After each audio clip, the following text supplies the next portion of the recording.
Young wrestlers in the WWE gotta wait till they get older to get over. So they just sit and be patient. Some called them the game. Others called them the cerebral assassin. But over here we call him the head of cremation. He'll take the new young stars, bury them and break them.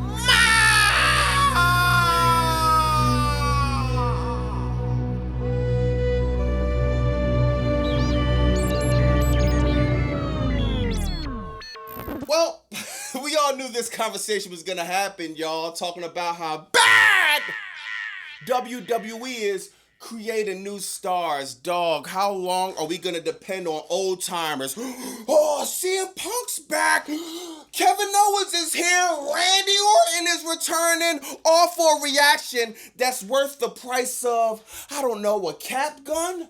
A cheap pop! And it's nothing but slop. Man, why is this company so obsessed with prioritizing older wrestlers? This kind of reminded me of that time I worked at Walmart in the dairy department. Oh, why you say that, Bobby Monsoon? Well, it's facts. The Fed likes to pull the old product to the front and their new to the back. And as long as they keep doing this, the booking is gonna stay whack. Now, apparently Dominik Mysterio is not too happy with the way WWE has been booking him lately. According to recent report, Dom is frustrated in his current creative direction and reportedly doesn't understand why the version of himself we see in AAA doesn't translate over to WWE TV. Honestly, I completely understand where he's coming from, man. Because when Dominik shows up on AAA, he feels like a star. He carries himself like a champion. The company presents him like somebody that's important. Then he comes to WWE, and look what just happened at SummerSlam. He lost to Danhausen in a Human Money's on a Pole match at the second biggest event of the year. And to make matters worse, the match ended up becoming one of the lowest rated matches on Cage Match from the entire show, and I think the entire history of Cage Match. That's embarrassing! Just last year,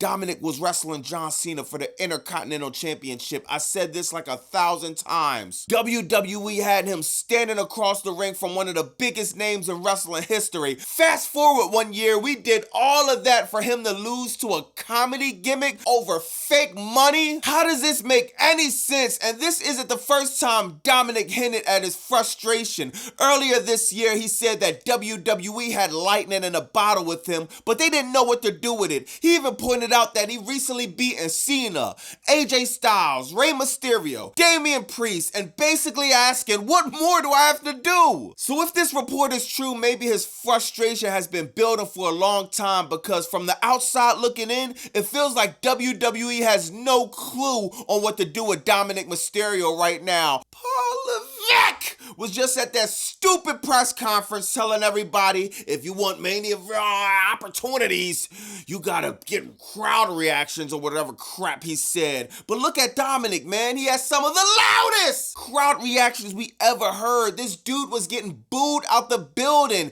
Instead of capitalizing on that momentum, creative completely cooled him off. Then Triple H turns around and blames the wrestlers like the fans forgot what happened just a year ago. Dominik isn't the only one either. Braun Breaker was built like a next breakout star. I said this 1,000 times too. Now after Monday Night Raw, it feels like they probably remember how talented Braun Breaker is. That stare down with Obafemi was exactly the type of direction people wanted to see. Hopefully they stick with it this time though. Speaking of Raw, you remember at the end where Rey Mysterio ran into Roman Reigns and he told him he gotta holler at him about something? Well, Rey announced that there's gonna be a tournament and the winner gets a shot at Roman Reigns for the World Heavyweight Championship. This is fire, man. Now, even though you're probably gonna guarantee to lose to Roman, I still think it's a great opportunity for somebody like a Dominik Mysterio, Ludwig Kaiser, El Grande Americano, Rey Fenix, or even Penta, another rising star to come up and really take advantage of that. Now, another guy that's getting completely overlooked is Carmelo Hayes. Once again, how many times have I brung this up, man? One of the brightest superstars on a roster is rotting away in catering! He recently tweeted, sooner or later, it's gonna turn in my favor. And honestly, Melo, I'ma keep it a band with you. I wouldn't hold my breath on that one, bro. You 32 years old. WWE obviously prioritizing veterans instead of building the next generation. Just look at the men's champions, y'all. Man, don't get me wrong. All of these wrestlers are talented, but look at this. The undisputed champion, CM Punk. 47 years old, Roman Reigns. 41 years old, Chad Gable. Oh, it's a dream ride. With the most horrible song in the Fed, 40 years old. Baron Corbin.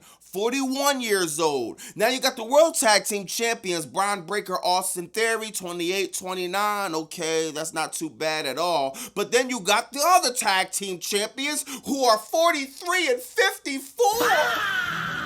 This is crazy. Now, a picture has been making his rounds on X that, man, it puts Carmelo Hayes' situation in perspective. The last premium live event he competed in was the Royal Rumble, and if I'm not mistaken, he was the first person eliminated in that matchup. If he's not, let me know in the comments, man. But we're almost a year and a half removed from this event. Carmelo Hayes hasn't been booked for another PLE since. This is unacceptable. Oh, this situation makes me want to snap. But on second thought, I gotta look at the glass half full, man. At least Melo gets to live up to his slogan, Melo don't miss. Now, I know what you're thinking. He done missed all them PLEs, but this guy got perfect attendance in catering. Melo don't miss the muffins. Melo don't miss the mac and cheese. Melo don't miss the fried chicken.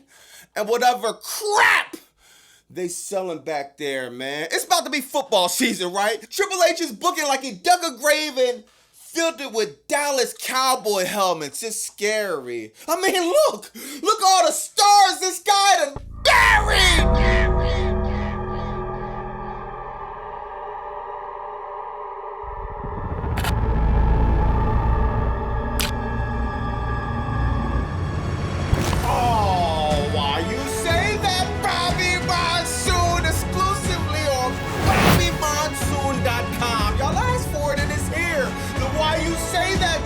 I want to thank everybody that's copping the merch, that's liking, commenting, subscribing, hyping, everybody in my lives multiple times in the week, all the people in the chat.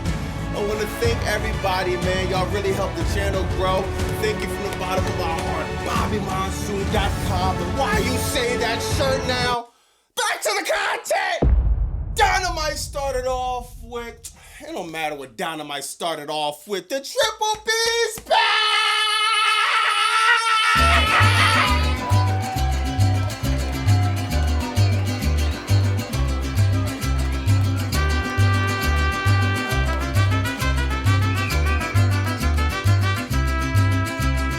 Man, y'all know I was happy to see my man MJF come through Grand Slam, dominate the match after Andrade El Idolo won his triple threat. We talk about that, but we got to knock the most important part out the way. I said this on my live, y'all. I got a few calls from a few lads in London. It's not confirmed yet, so if y'all find this to not be true, don't shoot the messenger. But I heard All In might actually hit the 80,000!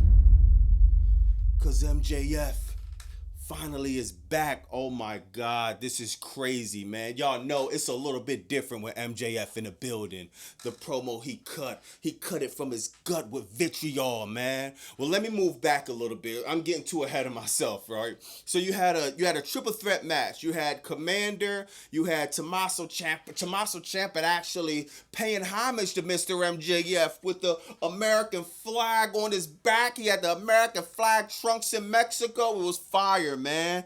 But you had Andrade come out. He came out with the Bad Bunnies in Mexico, man. They was loving him. This crowd went crazy for Andrade. And I'm telling you, dog, this is a star, bro. Andrade, everything he's touching turning into gold, y'all. Andrade, if he get in the pool, he could be fully clothed. I think that man could walk on water right now. Andrade can't do no wrong. We all gave up on Andrade when the Fed buried him, then tried to bury him more in a 10-year TKO non-compete clause. Tony Khan got the best lawyers that money could buy. Got him out the contract. And now he got the how you know, he got the music, he got the selfie gimmick, he got the groupies, he got everything but that AEW World Championship. And it's gonna come soon.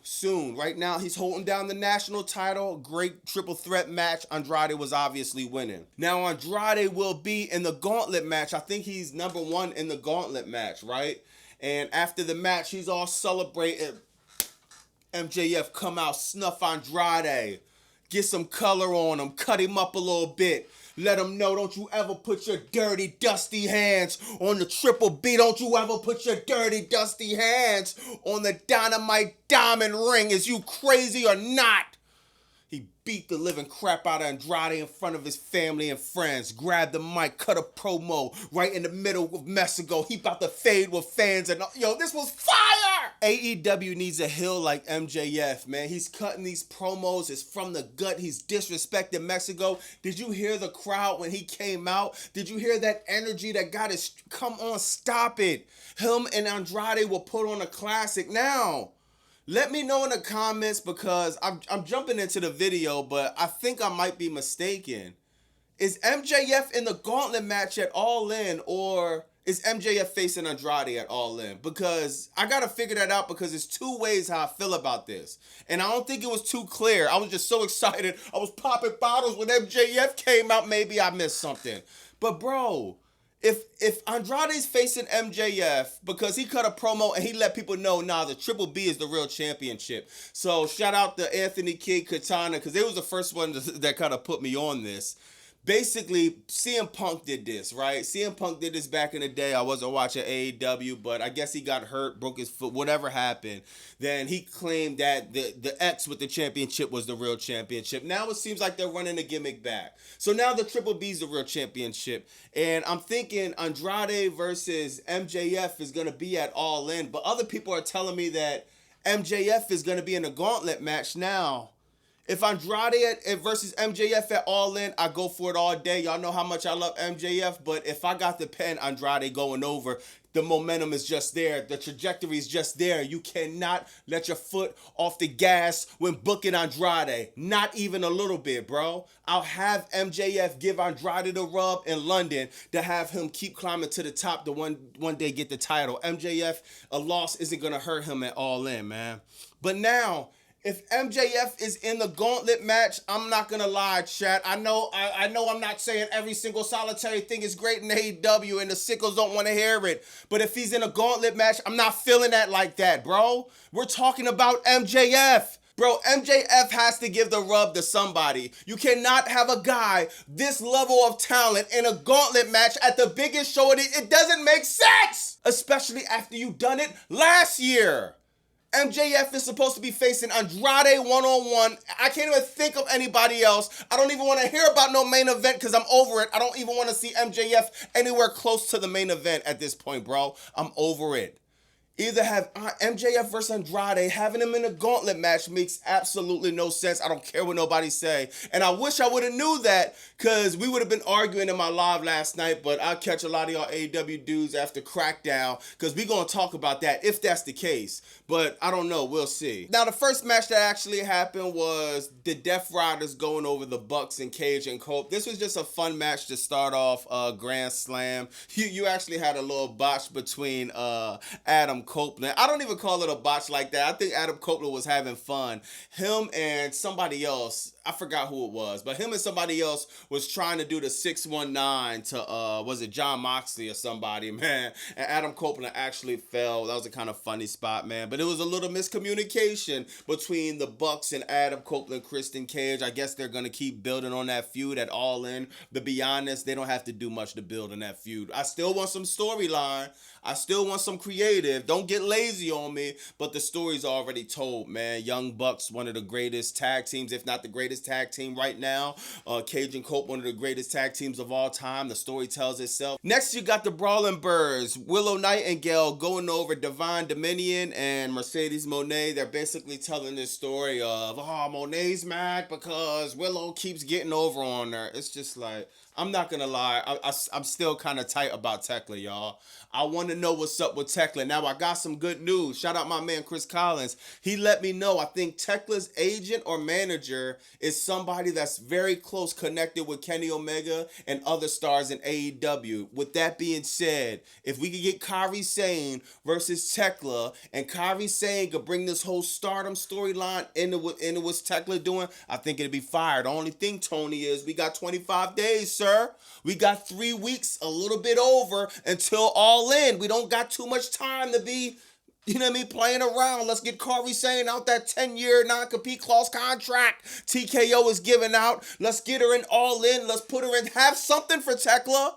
I don't want to see Tekla in a gauntlet match like MJF could possibly be. I could be getting that wrong. I want to see Tekla in a storyline she deserves at the biggest event of the year. It's 25 days. Let's get on the ball. Now they booked the match, the Brawling Birds versus Divine Dominion at All In. I think this would be fire, man. The Brawling Birds, they from UK if I'm not mistaken. Alex Winsler, Jamie Hayter, you know what I mean? And they might win, they might not. If I'm writing it, I'm having Divine Dominion win because honestly, the Brawling Birds, they've been on a run, but it's been all squash matches. They're on Collision. I haven't seen these women wrestle more than like 3 minutes. I'm dead serious, bro. I don't think I've seen more than a 3-minute match. If I did, maybe one. But a lot of their matches been squash matches. Megan Bayne, Leonard Cross, they've been dominating this division, and let's be real, like, unless we're gonna split them up, let's just keep them together. Let's have them have a dominant reign, unless you're ready to put the rocket on Megan Bayne, which is long overdue if you ask me. So we'll see what happens from there. Next, you got one of the greatest performers on the face of this earth, Mr. Kyle Fletcher of the Don Callis family.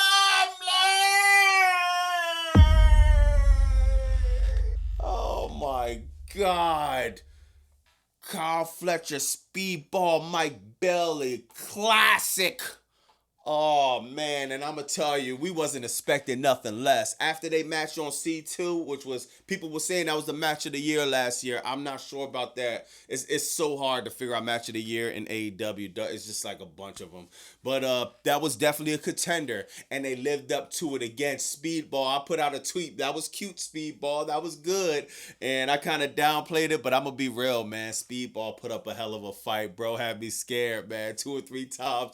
My heart is beating out of my chest. We need that international title to be walking in with Kyle Fletcher at All In. I'm not accepting nothing less. Speedball was fire though, man. Fire. A lot of close calls, a lot of false finishes and all of that, man. But at the end of the day, once that brain buster, once your head hit that turnbuckle, it's lights out. Good night. Kyle Fletcher retains the title. Fire, man. But we got a problem in the Don Callis family. I've been on the phone. I've been on FaceTime with Okada. I don't know what's going on. He was supposed to hold up. He was in Gorilla waiting to come out. He was supposed to hold up, but he made Tony Khan cue his music, and he interrupted the celebration my OG and Kyle was having. I ain't like it. I'ma holla at Okada about that, man. But Okada, Kyle Fletcher staring at each other face to face, letting them know, hey, this could be a match in All In. Now, the match Okada had was a little bit random. I think it was a way to squeeze Mystico on the card so they could sing the entrance. And Chris Jericho, I didn't know he was that over in Mexico, to be honest, man. But he fought the Don Callis family. Also, this was a match to just build All In. I'm pretty sure we're going to go Kevin Knight and Darby Allin. I don't know what Chris Jericho going to do. I don't know what Mystico is going to do. I don't know where's Takeshita at. I guess he's at the tournament in New Japan Pro Wrestling.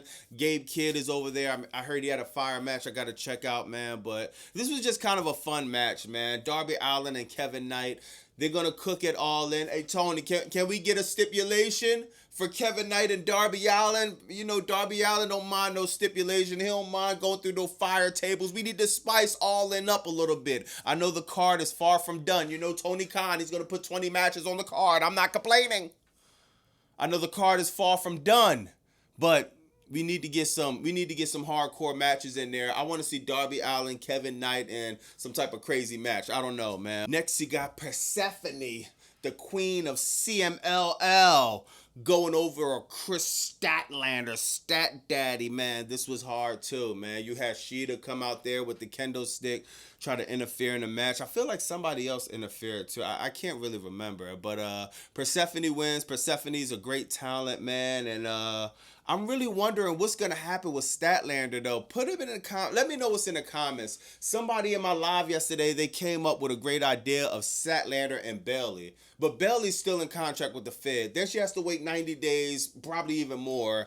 And by that time, it could be like 4 to 5 months before Bayley gets into AEW. We need Statlander in some type of storyline that means something, man. It seems like she's just been kind of floating and being in nothing significant at all since losing the title. So after that, you got the new Trios Tag Team Champions, y'all.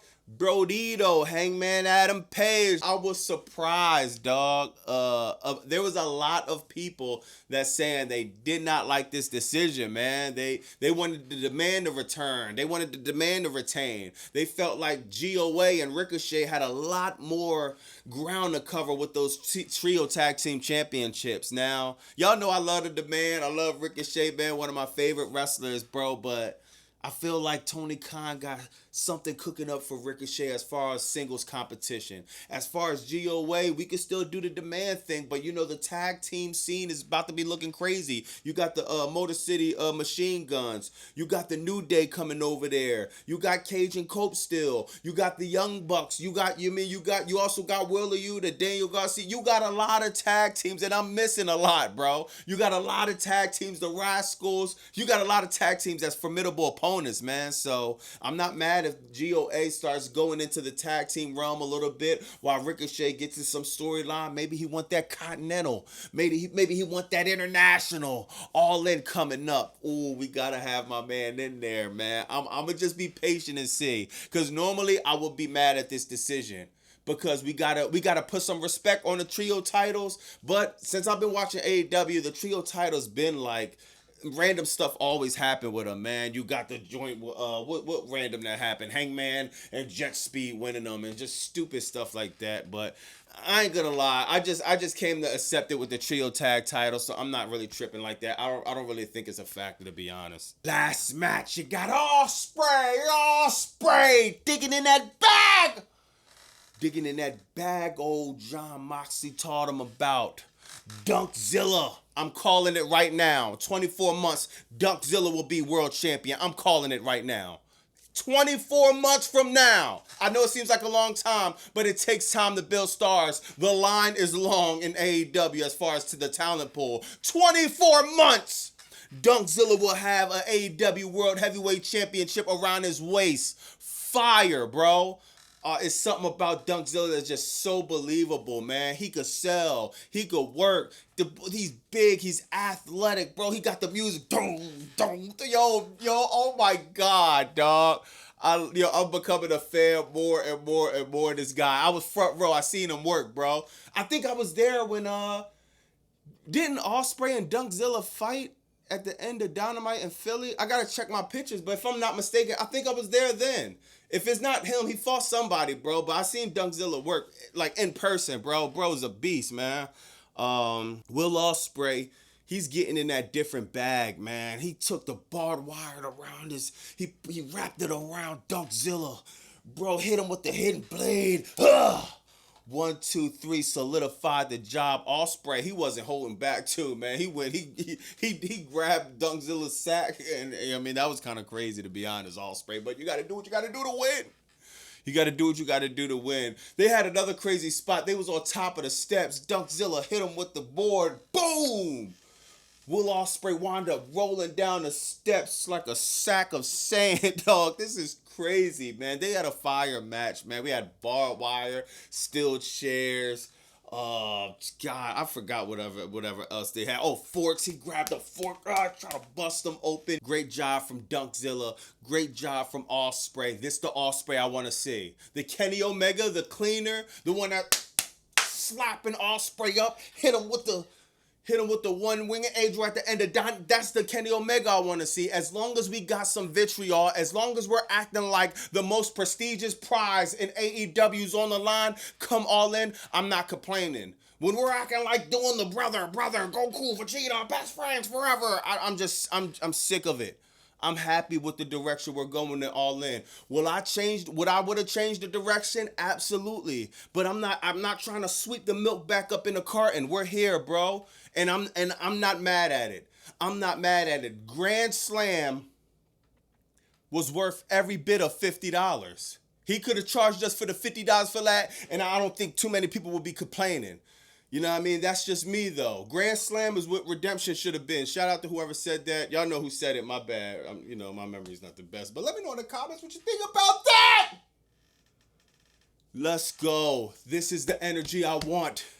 I don't remember the last time I had a week where I got a fire raw and a forest fire of a dynamite. I'm not mad at it, man. Now, I know this was like a bunch of matches. It wasn't no crazy intricate storylines in there, but I'm not mad at it, man. I enjoyed myself watching this. I seen some good matches, man. And the storyline that needed to be told was told, which was MJF. Everything else, it was, I'm not really tripping on that. You give me MJF returning, I'm putting the show over 10 out of 10, to be honest. Let me know in the comments what you think about that. I'm going to holler at y'all in the comments, man. We still got 25 days coming up to All In. We still got a lot of superstars that could be debuting. We got some superstars that's been, snooping around. I don't know where Swerve's at, but whenever we don't hear from him, man, bad things usually happen. But let me know in the comments what y'all think about that, what you think about the whole thing with WWE superstars, and we got Crackdown Friday. I don't have any expectations, so don't ask me, well, you're gonna get mad that Crackdown was bad? No, I'm expecting it to be bad. We got one good show. I'm not listen, we're baby steps with the Fed, but I'm gonna holler at y'all in the comments. It's Bobby Monsoon 215. Like, comment, subscribe. Bow!